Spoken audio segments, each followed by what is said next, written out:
Santo, te damos gracias porque es tu palabra que va a ser predicada en esta mañana, Señor. No son palabras de hombres, y como no son palabras de hombres, necesitamos tu sabiduría, Señor. Necesitamos que tú abras nuestro corazón para poder comprender. Necesitamos que tú abras nuestro corazón, Señor, para poder percibir las verdades espirituales, Señor, que edifican nuestra alma, que salvan nuestra alma, Señor. Padre, aquí venimos, no por venir, venimos a adorar tu santo nombre, venimos a adorar a Jesucristo, tu Hijo, y a recibir la enseñanza y la guía del Espíritu Santo. Señor, toma el entendimiento de los niños, de los jóvenes, de los adultos, Señor, porque este día lo hemos dedicado a ti, Señor, para ser instruidos por tu palabra, Dios. Porque queremos regresar a Cristo, queremos regresar al fundamento sólido y básico, Señor, que nos da tu palabra para poder ser redimidos por tu sangre, Señor. Te damos gracias en el nombre de Jesús. Amén. Mis hermanos, Dios les bendiga. ¿Cómo están? Bendecidos. ¿Quién? Victoria. Amén. Yo les invito a que vamos a ir rápidamente. Vamos a buscar 3 pasajes para comenzar. Son pasajes del mismo autor, pero que son de diferentes libros. Vamos a ir rápidamente al libro de Primera de Juan, capítulo 5, versículo 13. Amén. Primera de Juan, capítulo 5, versículo 13. Luego nos vamos a dirigir a Primera de Juan, capítulo 2, versículo 7. Y por último, Apocalipsis 1, 16. Vamos a comenzar con 3 pasajes para poder hacer la introducción a lo que el Señor va a hablar en esta mañana. Amén. Dice Primera de Juan, capítulo 5, versículo 13. Leo en el nombre del Padre, del Hijo y del Espíritu Santo. Estas cosas os he escrito a vosotros que creéis en el nombre del Hijo de Dios, para que sepáis que tenéis que vida eterna y para que creáis en el nombre del Hijo de Dios. Ahora vámonos a Primera de Juan, capítulo 2, versículo 7. Amén. Dice: hermanos, no os escribo mandamiento nuevo, sino el mandamiento antiguo que habéis tenido desde el principio. Este mandamiento antiguo es la palabra que habéis oído desde el principio. Y ahora vamos a Apocalipsis, capítulo 1, versículo 16. Apocalipsis, capítulo 1, versículo 16, dice: tenía en su diestra 7 estrellas, de su boca salía una espada aguda de 2 filos, y su rostro era como el sol cuando resplandece en su fuerza. Aquí el apóstol Juan, a la altura de finales del siglo I, era el único apóstol que había quedado vivo de los 12 apóstoles con los cuales Jesús andó. El apóstol Juan fue el único que vivió y murió de forma natural. Los 11 que lo antecedieron, murieron de forma violenta. Unos murieron decapitados, otros murieron con una espada, otros murieron con leones, otros murieron con una lanza, pero el único que vivió y murió de forma natural fue el apóstol Juan. En esta etapa de la iglesia que se encontraba el apóstol Juan, que era a finales del siglo I, hace más de 20 siglos, se había creado dentro de la iglesia una secta llamada los gnósticos, también conocida como los docetistas. Era una congregación que amaba a Dios, pero que Juan tuvo que escribir una carta a esta iglesia porque estaba presentando unos inconvenientes muy delicados que prácticamente iban a destruir la doctrina que él mismo había recibido de parte de Jesús y que ya ahora se estaba corrompiendo y que estaban cambiando por algo mucho más moderno, por algo mucho más llamativo, por algo mucho más acorde a lo que ellos querían que fuese el Evangelio. La iglesia estaba en una decadencia porque estaban olvidando cuál era el mensaje de Dios. Por eso Juan tiene que repetir continuamente: os escribo lo que yo vi de parte del mismo Señor Jesús. En el Evangelio de Primera de Juan, a lo largo y ancho del Evangelio, en total de 9 veces, Juan le recuerda: hermanos, os escribo lo que yo recibí de Dios. Les escribo lo que yo mismo fui testigo de Dios. yo lo vi con estos ojos, yo lo toqué con estas manos, yo lo escuché con estos oídos. Pero la iglesia se estaba convirtiendo en una iglesia en donde ya lo tradicional, ya la costumbre, ya el evangelio se estaba volviendo tan aburrido, tan tradicional, tan monótono, que ellos decían, queremos algo nuevo. Y surgió esa secta llamada los gnósticos, a la altura del siglo I, a finales del siglo I. ¿Cuál es mi objetivo en esta mañana, mis hermanos? Que a la luz del Evangelio de Primera de Juan, usted y yo podamos entender los problemas que aquejaban a aquella iglesia y lo que representan para la iglesia de Cristo en el siglo XXI. Amén. Porque han pasado muchos siglos, pero el problema sigue igual. Lo que escribe Juan a esta iglesia no dice exactamente qué iglesia es. Más adelante vamos a mirar en Apocalipsis que hay una iglesia que se puede, digámoslo así, me perdonan la palabra, acomodar de acuerdo a las características que se asemejan a lo que Juan escribió en esta carta, pero no nos dice exactamente cuál es la iglesia a cuál se dirige. Pero Juan escribe preocupado porque encuentra tres problemas básicos dentro de todo el conglomerado de la congregación. Esta carta juanina busca percibir los problemas que como congregación podemos encontrar usted y yo y que actualmente están a flor de piel. Y Juan hablaba de tres problemas: un problema moral que estaba aquejando a la iglesia, un problema fraternal que estaba aquejando a la iglesia y un problema doctrinal que era el más delicado que estaba aquejando la iglesia. Juan no era un desconocido para esta iglesia, Juan era un conocido, y él con mucha preocupación le escribe a aquella iglesia y le dice: mis hermanos, yo fui testigo de lo que les prediqué, yo fui testigo de lo que todos esos tiempos se les ha enseñado, pero ya entonces surgieron personas que dijeron: ya no queremos creerte a ti, tu enseñanza es monótona, tu enseñanza es aburrida, queremos algo más humano. Y eso es lo que está pasando precisamente hoy, siglo XXI, donde no están sufriendo el Evangelio, donde el Evangelio, como el Evangelio confronta, y el Evangelio avergüenza, y el Evangelio te pone tu pecado frente a ti, entonces estamos diciendo, o dicen muchos: este Evangelio no me gusta, quiero cambiarlo por otro, quiero un Evangelio más tolerante, más humano, más sensible. Si Dios es un Dios de amor, ¿por qué me va a condenar por yo ser lo que soy? ¿Por qué Dios me va a condenar si mi cuerpo es mío? Yo tengo la decisión de tomar cualquier decisión, valga la redundancia, yo tengo la autoridad y autonomía de tomar cualquier decisión sobre mi cuerpo. ¿Por qué me van a condenar por decir que quise suspender un embarazo cuando es mi cuerpo? O, por ejemplo, ¿por qué me vas a juzgar a mí por mi orientación si Dios nos ama a todos? Y Juan estaba viendo ya en el siglo I todo ese tipo de amenazas en donde incluso estaban negando la deidad de Cristo. Vemos entonces que el primer problema se refiere a aquellos que dicen amar a Dios, pero que en realidad vivían, andaban en tinieblas.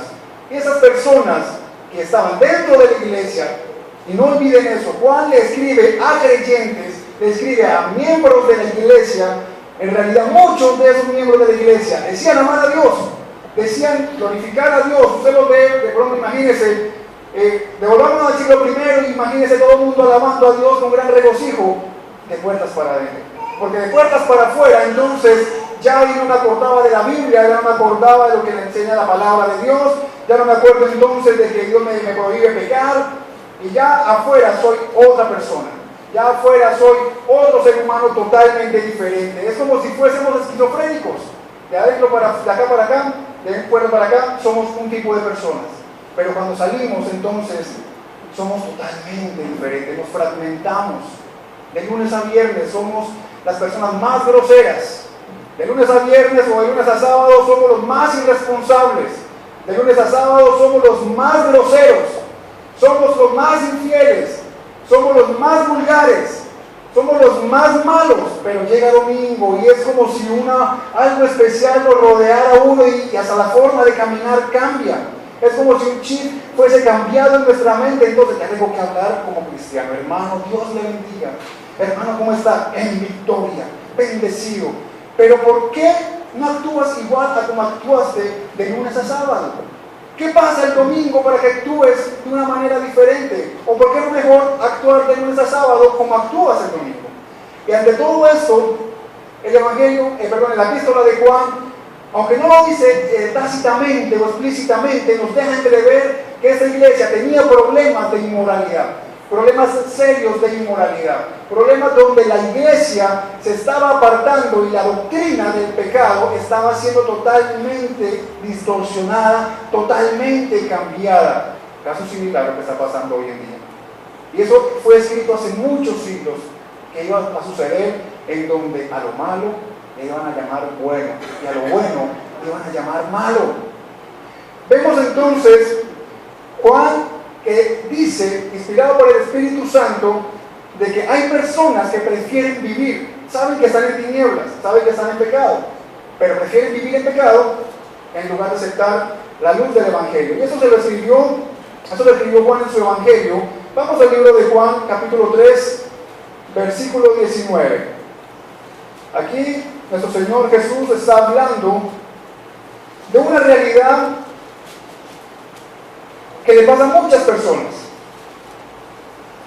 Evangelio de Juan, capítulo 3, versículo 19. ¿Todos lo encontraron? Amén. Dice, y esta es la condenación, que la luz vino al mundo y los hombres amaron más las tinieblas que la luz, porque sus obras eran malas. Verso 20. Porque todo aquel que hace lo malo aborrece la luz y no viene a la luz, para que sus obras no sean reprendidas. Claro, porque si sabes que comienzas a buscar de Dios, todo tu pecado debe salir. Tú no puedes buscar a Dios aún almacenando esa vieja vida en tu corazón.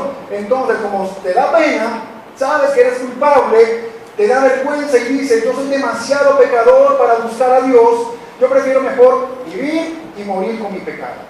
Yo prefiero vivir y morir con mi atadura. El Señor está diciendo, toda aquella persona que rechaza la luz, que rechaza el Evangelio, que rechaza la palabra de Dios, vive en tiniebla. Y cuando usted vive en tiniebla, está rechazando la luz y prefiere vivir en la oscuridad. Y cuando alguien anda en la oscuridad, tropieza con cualquier cosa. No sé cuánto les ha pasado cuando se le va la luz en su casa, que siempre hay un dedo del pie que es como que fijo, el que se acorrea con cualquier cosa en el suelo. ¿Cuál es? El pequeño, el dedo pequeño del pie. Y por lo general es el del pie derecho. ¿Cierto que sí? Es como si hubiese una ley natural que si se apaga la luz, el dedo pequeño te tiene que golpear. Por eso cuando andamos en tinieblas, somos propensos a tocar con cualquier cosa, porque no vemos, estamos tanteando, estamos mirando esto que será, esto que es, y comenzamos a mirar, y comenzamos a tocar para saber qué es. Pero también nos dice la palabra de Dios que toda aquella persona que rechaza la luz del Evangelio, que rechaza a Cristo, se ha convertido en una persona ciega e hijo del diablo. Y eso lo dijo Pablo en el libro de Hechos. Lucas nos dice algo que dijo Pablo en el libro de Hechos, capítulo 13, versículo 10. Hechos, capítulo 13, versículo 10. Aquí Pablo estaba en una obra misionera, estaba evangelizando, que era lo que deseaba hacer, pero también lo que Dios le mandó a hacer. Y llegó un hombre llamado Elimás, un hombre mago, un hombre que la verdad no quería nada con el Evangelio, engañaba a los demás. Pero llegó un momento en donde Pablo, en el versículo 10, confronta a este hombre, lo confronta con su pecado y le dice la realidad de todo aquel que peca. Dijo, oh, lleno de todo engaño y de toda maldad, hijo del diablo, enemigo de toda justicia, no cesará de trastornar los caminos rectos del Señor. Verso 11. Ahora pues, he aquí la mano del Señor está contra ti, y serás ciego, y no verás el sol por algún tiempo. E inmediatamente cayeron sobre él oscuridad y tinieblas, y andando alrededor buscaba quien le condujese de la mano.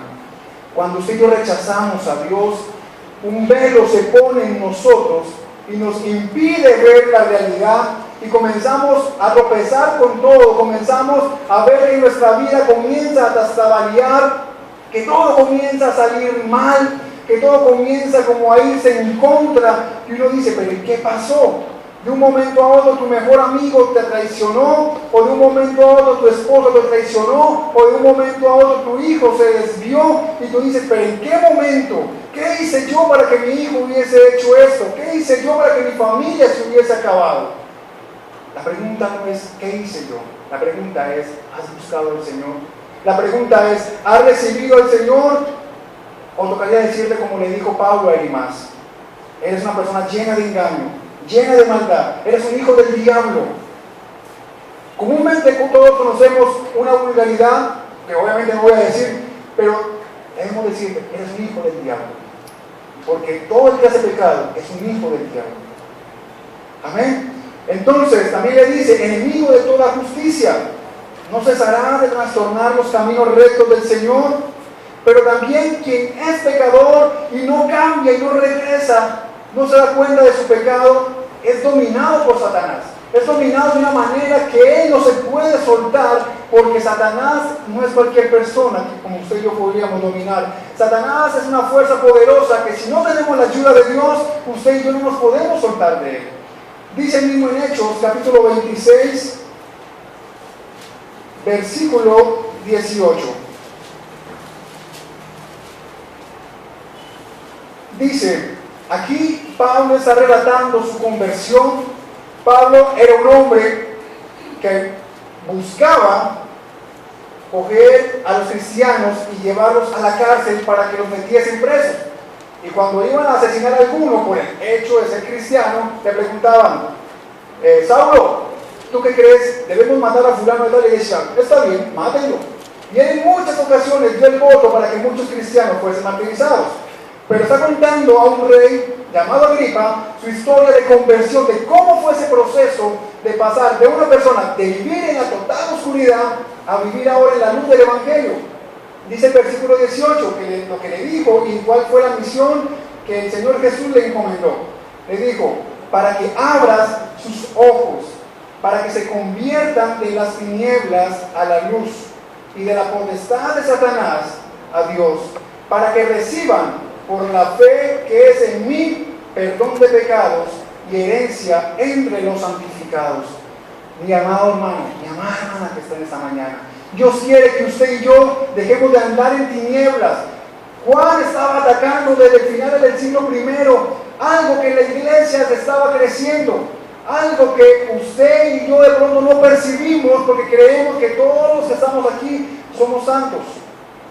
El peor enemigo es el que está dentro de la iglesia, porque usted puede ver fácilmente el enemigo que está afuera, fácilmente lo puede repeler, fácilmente se puede quitar, fácilmente puede atacar, pero el enemigo que está adentro, el diablo se puede meter adentro de la iglesia y hacer destrozos. Y eso es lo que Juan está animando a que regresemos a Cristo para poder atacar ese tipo de cosas y sacar de las tinieblas en las que viven muchas personas a la luz de Cristo. La pregunta que yo te hago ahora es, ¿estás viviendo en tinieblas? Si tú te mueres ahora, ¿te irías para el cielo con el Señor? Si tú mueres ahora, ¿te irías para el infierno? Estamos hablando de dos eternidades, una con el Señor, otra sin el Señor. ¿Estás viviendo en tinieblas? ¿Tu vida realmente agrada a Dios? ¿O simplemente estás conformado con una apariencia de cristiandad, de religiosidad, en donde dices que yo voy al culto, yo leo la Biblia, pero cuando vas por la calle, no eres un cristiano, sino un mundano más? ¿Estamos marcando la diferencia como hijos de Dios? ¿O estamos diciendo, no, es que la verdad me da pena decir que soy cristiano, me da pena que se den cuenta que soy cristiano, pues me toca tomarme la cerveza porque es que mi amigo de toda la vida me la está ofreciendo y si se la niego, se corta la amistad? Estamos nosotros haciendo como Esaú, que estamos vendiendo nuestro derecho, nuestra primogenitura, estamos vendiendo lo que Dios nos regaló por un momento de placer, por un momento efímero, por un momento temporal, que al final de todo va a traer dolor y muerte y frustración al final del camino. Amén. Pero el pecado, por más que usted y yo estemos peleando contra él, está al acecho, porque la lucha no es entre personas, no es contra carne ni sangre. Y eso Pablo se lo dijo a la iglesia en Éfeso. Vamos al libro de Efesios, capítulo 6, versículo 12. Dice, Pablo está diciendo a la iglesia en Efesios, iglesia, la lucha no es contra mi vecino, no es contra mi hermano, no es contra mi esposo. Ese hijo que se desvió no es él. Ese esposo que se apartó o esa esposa que se apartó no es él. Esta persona que hace pecado no es ella. Dice la Biblia, porque no tenemos lucha contra sangre y carne, sino contra ¿qué? Principados, potestades, contra los gobernadores de las tinieblas de este siglo, contra huestes espirituales de maldad en las regiones celestes. No crea usted que si usted ve una persona en la calle vestida de negro, ya entonces es un satánico. Eso es mucho más elaborado, mi hermano. El diablo intenta siempre imitar la obra de Dios y también tiene una pirámide jerárquica. No estamos luchando contra cualquier cosa, mis hermanos. El diablo quiere que usted y yo andemos en tinieblas. Él quiere que usted y yo andemos dominados por él. Que no vengamos a la iglesia ni siquiera a venir a orar. Él quiere que usted y yo nos apartemos completamente de él. Él quiere que usted y yo vivamos en la total oscuridad, porque él así puede tener el control de nosotros. Claro, si nos tiene en sus manos, obviamente para donde él nos mande, ahí vamos a ir. Pero ¿qué dice la Biblia? Yo no puedo amar a Dios y amar al mundo al mismo tiempo. Eso no compagina. Dice la Biblia, y vamos a ir al primer libro de Juan. Vamos a hacer un paseo por la Biblia, mis hermanos, y vamos a mirar a lo largo y ancho del libro de Juan todo lo que la Biblia tiene para decirnos. Usted no se va a dar cuenta ni cuando hablamos o leímos casi todo el libro de Primera de Juan. Primera de Juan, capítulo 2, verso 15. Dice, no améis al mundo, ni qué, ni las cosas que están en el mundo. Vemos hasta ahí por un momento. Juan había identificado que dentro de la iglesia a la cual él se estaba dirigiendo, estaban adoptando prácticas paganas, estaban adoptando dentro de su culto prácticas idolátricas, prácticas pecaminosas, y llegaba un momento en donde ya la iglesia se estaba convirtiendo tan insensible a la palabra de Dios que ya no consideraban pecado muchas cosas que eran pecado. Y les está diciendo, hermanos, no améis al mundo. Les está recordando, hermanos, no améis al mundo, ni las cosas que están en el mundo. ¿Por qué? Porque si alguno ama al mundo, el amor del Padre no está en él. Si tú dices amar a Dios, pero estás en pecado, no puedes decir que Dios vive en ti. Si tú dices que amas a Dios, pero vives en pecados, vives en fornicación, en adulterio y cuánta cantidad de pecados la Biblia nos menciona y nos enseña, no puedes decir que el Espíritu Santo habita en ti. Una cosa es pecar, usted y yo somos pecadores, aun cuando Cristo murió por nosotros, usted y yo seguimos siendo pecadores, porque dejaremos de ser pecadores cuando Cristo venga y seamos redimidos y tengamos una imagen semejante a la de Él. De lo contrario, toda nuestra peregrinación por este mundo será de continua santificación hasta que Él venga o hasta que nos muramos. Entonces tú no puedes llegarme a decir, no, que ya soy santo, ya soy cristiano, tengo 80 años en el Evangelio y ya no tengo pecados. Mi hermano, puedes tener 150 años, la edad de Matusalén si quieres, pero hasta el día que no te mueras, estás con el Señor, hasta ese día no dejarás de ser un pecador. Caso contrario, entonces, es el practicar el pecado. Una cosa es que tú y yo seamos pecadores, que nuestra carne, que nuestra naturaleza sea pecaminosa, y otra cosa es practicar voluntariamente el pecado. Yo quiero pecar, yo quiero pecar. Cuando una persona, ahora prontamente vienen los Olímpicos de Río de Janeiro, y las personas están practicando, están entrenando continuamente para ser mejores. ¿Cierto que sí? Porque la idea de ir a los Olímpicos es ser los mejores, es ganarse una medalla de oro. Pero eso mismo está sucediendo con muchos cristianos, pero al contrario, están cada vez siendo más pecadores y más pecadores y más pecadores hasta el punto de perfeccionarse en ser pecadores. Pero Juan le dice, mi hermano, tú dices amar a Dios, pero estás en pecado. Esa mujer que tú tienes no es tu esposa. Mi hermano, tú dices amar a Dios, pero eso que tú tomas todos los fines de semana, que te gastas tu plata de todo lo que te esforzaste durante la semana, durante la quincena, eso, ahí no puede habitar Dios. Eso que tú dices, que tú eres cristiano, pero tus hijos se pierden en la droga, sin tú hacer nada, mi hermano, ahí no habita Dios. Y Dios quiere restaurar todo eso, pero necesitamos entonces entender y regresar nuevamente a las verdades del Evangelio. A tal punto de que esa iglesia decía, ¿y qué es pecado? ¿Qué es pecado? Usted le pregunta a mucha gente hoy en día, hermano, ¿la homosexualidad es pecado? No, no es pecado. ¿Y por qué no es pecado? Porque es que Dios nos hizo a todos por igual y nos ama a todos por igual. Usted le pregunta a una persona, hermano, ¿el aborto es pecado? No, para nada. ¿Y por qué mi hermano no es pecado? Porque el cuerpo es mío, yo tengo la opción de elegir si tengo el bebé o no. Ah, ok. Hermano, ¿el homicidio es malo? No, claro que no. ¿Y por qué no? Porque si me la hizo, la paga.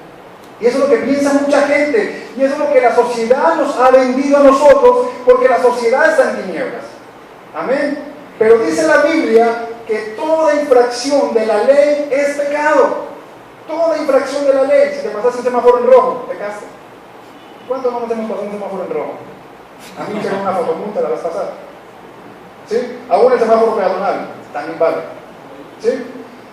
¿A cuántos de nosotros nos cuesta usar un puente peatonal? Amén. ¿A cuántos de nosotros nos gusta andar por la mitad de la calle como si fuéramos MacGyver, que no nos va a pasar nada, que los carros tienen que desviarse por toda la mitad de la calle? Amén. ¿Cuántos de nosotros pasamos por el carril de Transmetro como si el Transmetro tuviese que parar? Amén. Habla, Señor. Toda infracción de la ley es pecado. Y eso lo dice Primera de Juan, capítulo 3, versículo 4. ¿Y eso por qué lo estaba tratando el apóstol Juan? Porque la iglesia se estaba muriendo de tal manera que ya ellos no concebían lo que era pecado. Ya ellos no concebían que practicar lo que antes era pecado, ya no lo concebían como pecado. Y eso también era parte de las enseñanzas malévolas que estaban permeando la iglesia y que ahora más adelante vamos a ver. Dice Primera de Juan, capítulo 3, versículo 4. Todo aquel, ¿y qué abarca todo aquel? Toda persona, usted y yo, todo que comete pecado, infringe también la ley. Y aquí nos da la definición de lo que es el pecado. Pues el pecado, ¿qué? Es infracción de la ley. Y tú me dirás, listo, pero yo no me he volado un semáforo, yo respeto el sendero peatonal, yo paso por la cebra, yo hago todo lo que las normas civiles me ordenan y me mandan. Ok, la palabra de Dios es la norma máxima. Aquí en el mundo tenemos algo llamado Constitución Nacional. ¿Sí? En la Constitución colombiana, su artículo 4 dice que la Constitución colombiana es norma de normas y bla, bla, bla, bla, que ninguna norma que puede ser superior a la Constitución. Eso lo tenemos claro. Pero aún la palabra de Dios es mayor a la Constitución de cualquier país. Y la Biblia te dice, por ejemplo, honra a tu padre y a tu madre. ¿Lo estamos haciendo? ¿O cuántos de nuestros abuelos, de nuestros viejos, que están por allá abandonados, sin una llamada? ¿Cuántos de nuestros padres que de pronto están por allá en una cama, que ya el Señor ya se los va a llevar en cualquier momento y ni una llamada? De pronto nunca le has dicho a tu papá, mami, te amo. Cuando se muera, ¿para qué le vas a decir? O mami, te amo. O mami, te pido perdón. ¿Para qué cuando se muera le vas a decir si ya no va a escuchar? Aprovecha ahora y dile, papi, sabes que te amo. No fuiste el mejor padre, no fuiste la mejor madre, pero sabes que si no fuese por ti, yo no hubiese nacido. Amén. Entonces, cuando no honramos a Dios, y podemos decir muchas cosas con respecto a esto, y tenemos por antonomasia los 10 mandamientos, hay uno muy común que normalmente infringimos usted y yo. No desearás absolutamente nada de tu prójimo. Únicamente nos quedamos en la parte de que no codiciarás la mujer de tu prójimo. Pero si usted sigue leyendo ese pasaje, dice, ninguna cosa que tenga tu prójimo, ninguna cosa. No codicie ni envidie su camisa, ni su carro, ni su casa, ni su bicicleta. Nada de lo que tenga tu hermano. Conténtate con lo que Dios te da, porque Dios te ha provisto y te ha dado lo que tú necesitas. Si a otra persona le ha dado más, pues gloria a Dios. ¿Quién dice que Dios no te puede dar a ti? Eso queda en la soberanía y voluntad de Dios. Pero entonces dice la Biblia que si no somos agradecidos con lo que tenemos, ¿cómo pretendemos tener cosas más grandes? Si no somos fieles en lo poco, ¿cómo pretendemos tener mucho? Amén. Amén. Amén. Entonces, mis hermanos, ¿qué es el pecado? ¿Qué se considera pecado? Ahí primero